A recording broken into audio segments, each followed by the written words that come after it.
Gary from Tampa found something that changed his retirement, an ETF that dropped money into his brokerage account every single week. Not every month, not every quarter, every 7 days. He put $200,000 into it. The weekly deposits started showing up like clockwork. $300 here, $400 there. Gary told his wife they'd never worry about money again. 6 months later, he checked his account balance. His $200,000 had shrunk to $135,000. The weekly deposits never stopped, but his account was quietly bleeding out. Here's what Gary didn't know. Most weekly dividend ETFs aren't paying you income. They're giving you back your own money and calling it a dividend. By the end of this video, you'll know exactly which weekly ETFs are actually safe, which ones are traps, and the one simple test that tells you the difference in under 30 seconds. And the part most people miss, one of these weekly ETFs has a tax advantage that could keep hundreds of dollars a year out of the IRS's hands. Most retirees have never heard of it.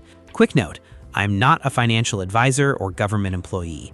Everything here is for educational purposes only. For your specific situation, always check with a qualified professional. The 3 tests every weekly ETF must pass.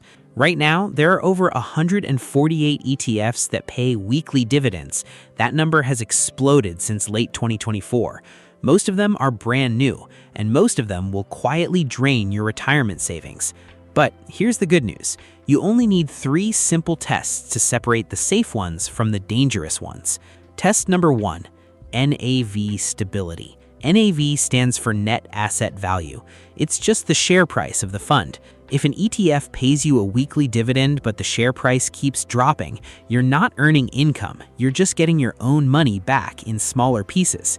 Test number 2, distribution source. Where is the money actually coming from? Is it real income from interest or option premiums, or is it return of capital, which is just a fancy way of saying the fund sold off part of your investment and mailed you a check? Test number 3, tax profile. This one matters more than most people realize. Some weekly ETFs create income that pushes your Social Security into the taxable zone. Others can trigger something called IRMA. That's the surcharge that raises your Medicare premium. The wrong ETF in the wrong account can cost you over $1,000 a year in hidden taxes. Smart retirees run every weekly ETF through all 3 tests before they invest a single dollar. Now that you know what to look for, let's run the entire weekly paying universe through these filters. The results are going to surprise you because the safest one on this list isn't even a dividend fund. The safe tier. 3 weekly pairs with 0 NAV risk. Let's start with the ETFs that pass all 3 tests with flying colors. There are 3 of them, and they're boring. That's exactly why they work. The first is weak. That's the Round Hill Weekly T-Bill ETF. It holds nothing but short-term US Treasury bills, the safest investment on the planet. The expense ratio is just 0.19%. The yield runs about 3.5% to 4.5% depending on where interest rates sit. The share price targets a flat $100. No NAV erosion, no return of capital gains. Just real interest income paid weekly. And here's a bonus. Treasury interest is exempt from state and local taxes. If you live in a high-tax state like California or New York, that's real money staying in your pocket. The second is JMMF, the JP Morgan 100% US Treasury Money Market ETF. Same idea, all treasuries. Expense ratio of just 0.16%, the lowest on this list. Yield around 3.5%, weekly distributions, rock-solid NAV, backed by JP Morgan, one of the largest asset managers in the world. The third is MMKT, the Texas Capital Government Money Market ETF. It holds about 99% government securities. Expense ratio of 0.2%, stable NAV, weekly pay. Think of it as your savings account, but inside your brokerage. All 3 of these pass every test. Stable NAV, real income, clean tax profile.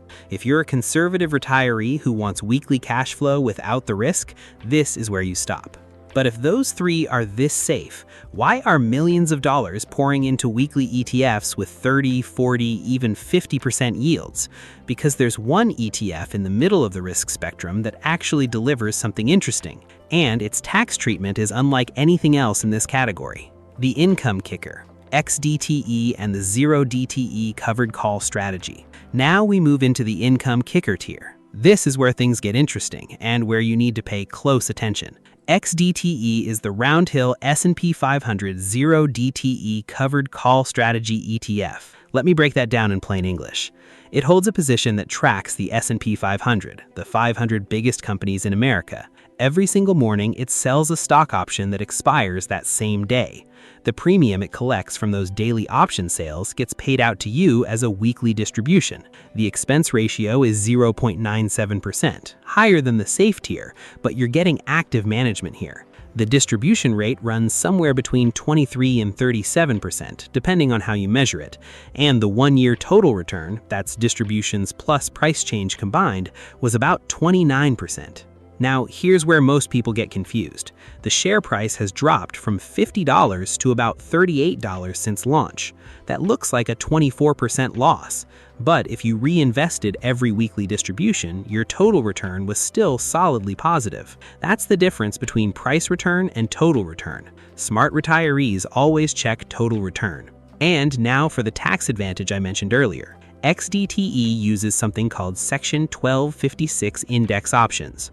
That means 60% of the gains are taxed at the lower long-term capital gains rate and only 40% at the short-term rate. Most other option income ETFs don't get this treatment.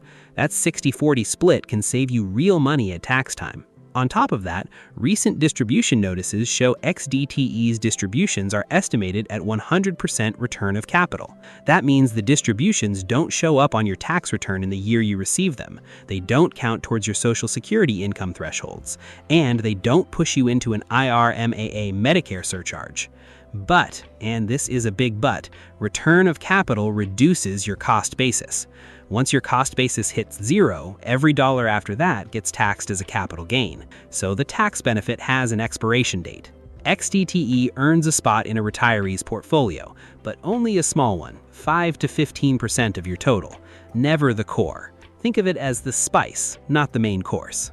Before I show you the danger tier, and trust me, you need to see this, drop a comment right now. Are you already using any weekly paying ETFs, or is this the first time you're hearing about them? I read every single comment, and I'll answer as many as I can. The danger tier, YMAG, YMAX, and the NAV trap. Now let's talk about where most people get burned, and I want to be direct about this because the stakes are real. YMAG is the YieldMax Magnificent 7 Fund. It covers Apple, Microsoft, Alphabet, Amazon, Meta, Tesla, and Nvidia through a bundle of option income funds. The headline yield is somewhere between 47 and 52%. That's the number that gets people excited. But look at the distribution notice from April of 2026. 95.86% of the distribution was return of capital. That means for every dollar YMAG paid you, less than 5 cents was actual income. The other 95 cents was your own money coming back to you. Here's the myth. A 50% yield means you're earning 50% on your money. Here's the truth. When 96 cents of every dollar is your own money coming back to you, that's not a yield. That's a withdrawal with a fancy name. And then there's YMAX, the YieldMax Universe Fund. It's lost about 45% of its share price since it launched in January of 2024. It went from around $20 down to about $11. The distributions have been cut over 50% from their peak. The company even changed its strategy in February of 2026 because the original approach was broken. Compare that to the S&P 500, which returned over 50% total over that same period. YMAX returned about 17% total. The weekly paychecks felt great, but the investors who just bought and held a simple index fund made 3 times more money. I'm including YMAG in this video because I want you to see the full spectrum. If you understand the risks and limit it to under 5% of your portfolio, that's your decision. But YMAX and the single stock YieldMax funds, those are off limits for retirement income. So now you know which ones are safe, which one earns a small spot, and which ones to stay away from. But there's one more piece, and it's the part that ties everything together. The Smart Retiree's Weekly Income Playbook. Let me show you how a smart retiree named Janet from Virginia put this together. She's 63. She has $500,000 saved. She wants weekly cash flow, but she also wants her money to last. Janet puts 80%, $400,000, into traditional dividend ETFs like SCHD, YM, and DGRO. These are the foundation. They grow their dividends over time. They don't erode. They compound. She puts 10%, $50,000, into WYMAG, the Treasury bill ETF. This is her cash equivalent layer. Weekly deposits, zero risk, state tax exempt. It replaced her old savings account that was paying next to nothing. She puts the remaining 10%, $50,000, into XDTE inside her Roth IRA. The distributions grow tax-free. No IRMA risk, no Social Security tax torpedo, and when she eventually passes, her heirs inherit the Roth tax-free. Janet's total weekly income from the WYMAG and XDTE sleeve comes to roughly $250 to $300 a week. That's on top of the quarterly dividends from her core holdings. And her portfolio is built to last, not to shrink. Here's the key insight. The right weekly paying ETF isn't a replacement for your retirement portfolio. It's a small, deliberate addition, 5 to 15%, never more. A real dividend grows your income. A fake one shrinks your account. Know the difference before you deposit the check. If you remember one thing from this video, let it be that. The question isn't which weekly ETF pays the most. The question is which one is paying you with your own money. If someone you know is excited about a weekly paying ETF, share this video with them right now. It could save them from making the same mistake Gary made. Drop a comment and tell me which tier surprised you the most, the safe tier, the income kicker, or the danger tier. I want to hear from you. If you're building retirement income and want to stay ahead of changes like this, subscribe to Dividend Hustle. I cover everything that protects your income so you don't have to figure it out alone. Next week, I'm breaking down the 3 best traditional dividend ETFs for retirees who want growing income without touching a single dollar of principal. One of them just raised its dividend for the 14th straight year. You don't want to miss it.